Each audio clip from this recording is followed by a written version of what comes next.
स्वागत है आपका। आप देख रहे हैं सी न्यूज़ भारत। मैं हूं आपके साथ इशिता। वक्त हो गया महाराष्ट्र बुलेटिन का।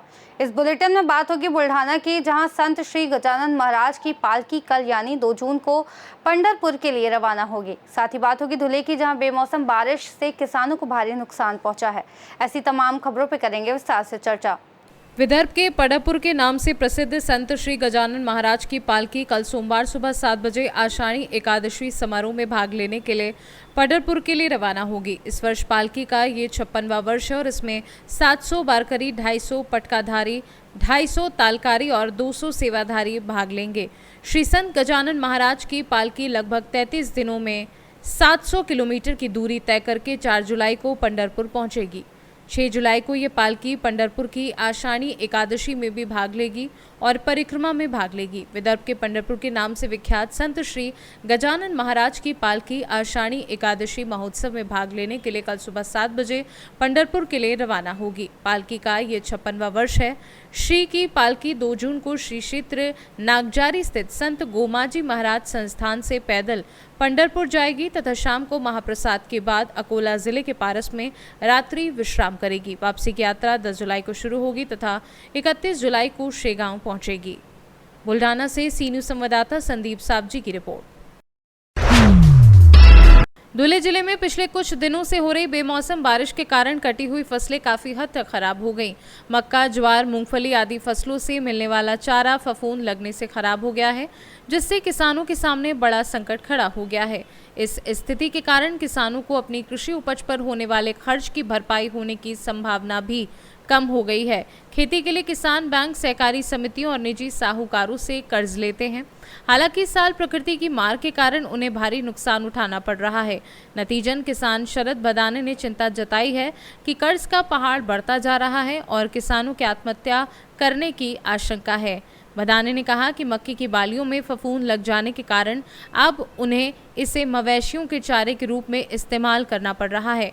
इससे होने वाला आर्थिक खर्च भी वसूल नहीं हो पाएगा। मी शरद पुंडलिक बदाने गोंदूर येथील शेतकरी असून हे अवकाळी पावसामुळे हे सगळं अशा प्रकारे ज्वारीचं, मकाचं आणि चाऱ्याचं तर इतकं नुकसान झालेलं आहे, जबरदस्त नुकसान झालं या अवकाळी पावसामुळे। आणि या बेमोसमी पावसामुळे सतत नुकसान होत राहतं, परंतु शासनाकडनं पाहिजे तशी मदत मिळत नाही आणि पंचनामे पाहिजे तसे व्यवस्थितपणे होत नाही। फक्त पेपरबाजी वगैरे हे ते होतं, परंतु शेतकऱ्यांपर्यंत पूर्णपणे मदत पोचत नाही। तर शासनाने याची दखल घ्यावी आणि सगळ्या शेतकऱ्यांना मदत करावी ही आमच्या सगळ्या परिसरातील शेतकऱ्यांच्या वतीने मी शासनास विनंती करतो। काय नाव काय होतं? शरद पुंडलिक बदाने। खरं सांगायला गेलं तर भारत हा कृषीप्रधान देश आहे, परंतु शेतकऱ्यांसाठी काहीच नाही। शेतकऱ्यांसाठी जर व्यवस्थित हे केलं शासनाने, व्यवस्थित नियमावली आखून तिचं काटेकोरपणे अंमलबजावणी जर केली तर हे जे नुकसानीमुळे आत्महत्येचे। धुले से सी न्यूज़ संवाददाता नीलेश परदेशी की रिपोर्ट। पर्यावरण संरक्षण की दिशा में महत्वपूर्ण कदम उठाते हुए चांडक फार्म गोंडूर रोड पर ग्रीन धुले ट्री टीम द्वारा आयोजित सीडबॉल निर्माण कार्यशाला को नागरिकों से सहज प्रतिक्रिया मिली। बच्चों से लेकर बुजुर्गों तक सैकड़ों वृक्ष प्रेमियों ने भाग लिया और लगभग 15 से 20 हज़ार सीडबॉल बनाए। सुबह 8:30 बजे शुरू हुई कार्यशाला दोपहर 12 बजे तक चली। कार्यशाला की शुरुआत में ग्रीन धुले ट्री टीम के सदस्यों ने सीडबॉल क्या है, इसका पारिस्थितिक महत्व और इसे कैसे बनाया जाता है, इस पर विस्तृत मार्गदर्शन दिया। मिट्टी का उचित चयन, बीजों का मिश्रण और सीड बॉल को सही आकार देने विधि का प्रदर्शन किया गया।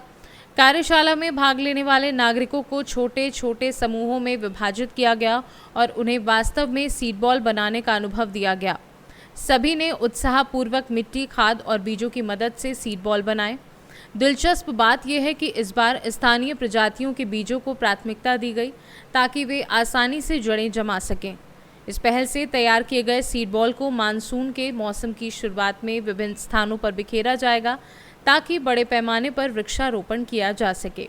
कई सहभागी नागरिकों ने राय व्यक्त की कि कार्यशाला का अनुभव बहुत ही सुखद और प्रेरणादायक रहा। उन्होंने कहा कि उन्हें इससे पर्यावरण के लिए कुछ सकारात्मक करने की प्रेरणा मिली है। हाँ। ग्रीन धुळे टीम जो दुनिया में ऑर्गेनाइजेशन 1 साल से हमने शुरू की है, उसके अंतर्गत आज हमने चांडक फार्म पे सीड बॉल बनाने के लिए एक प्रोग्राम रखा, जिसमें 50 से ऊपर लोगों ने हिस्सा लिया और 10,000 से ऊपर सीड बॉल यहाँ हमने बनाए हुए हैं। आने वाले समय में हम और ज़्यादा सीड बॉल तैयार करेंगे और ये सीड बॉल हम अगले इतवार को, संडे को, नज़दीक दुलिया के नज़दीक जो फॉरेस्ट एरिया है जिसको ललिंगकुरन बोलते हैं, वो ललिंगकुरन के एरिया में हम लोग ये सीड बॉल जगह जगह पे स्प्रेड करने वाले हैं, जिससे वहाँ जो फॉरेस्ट है वो और ज़्यादा ठीक होने के लिए मदद करेगा। दुलिया के इर्द गिर्द काफ़ी ऐसे हिल्स है, टेकड़ी है, जो बिल्कुल सपा हो चुकी है। उसके ऊपर कुछ भी ग्रीनरी नहीं है। वो ग्रीनरी आवश्यक है पर्यावरण के लिए। वो पर्यावरण सुधार के लिए हम लोग पूरे धुलिया के आजू बाजू में और धुलिया डिस्ट्रिक्ट में जितना भी ज़्यादा फॉरेस्ट एरिया ज़्यादा हो सके, इसलिए हम प्रयत्न कर रहे हैं। धुले से सीनू संवाददाता नीलेश परदेशी की रिपोर्ट। इस बुलेटिन में फिलहाल इतना ही। देश और दुनिया की तमाम बड़ी जानकारियों के लिए देखते रहिए सी न्यूज़ भारत।